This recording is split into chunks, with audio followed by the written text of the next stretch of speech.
দর্শক, আপনারা দেখেন ফিট অফ দ্য মেশিনের রোলার অ্যাবোর্ডিং টাইপিংটি এখন আমি মিলিয়ে আপনাদেরকে দেখিয়ে দেব। আপনারা দেখেন ধৈর্য সহকারে। আমার চ্যানেলটি সাবস্ক্রাইব করুন প্লিজ। এই যে দেখুন ভিউয়ার্স, রোলার অ্যাবোর্ডিংয়ের রোলারের মার্ক এবং শেফটের উপরে যে মার্কটি আছে, দুটি মার্ক 100% মিলিয়ে নিয়ে আমি এখন বেল্টটিকে উঠিয়ে দেব। এই যে দেখুন, আমি বেল্টটিকে ধরছি যাতে আপ ডাউন না হয়ে যায়। ভিডিওটি দেখে অবশ্যই কমেন্ট করে সাবস্ক্রাইব করে দেখিয়ে দিন। আমার কোনো ভুল থাকলে আপনারা জানিয়ে দিন, যারা জানেন।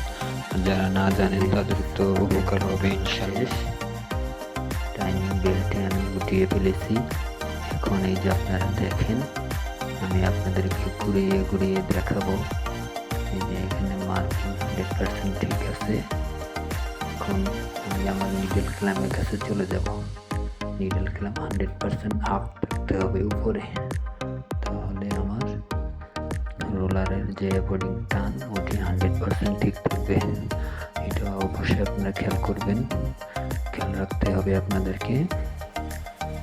রোলারের টানটি যেন 100% একুরেট থাকে।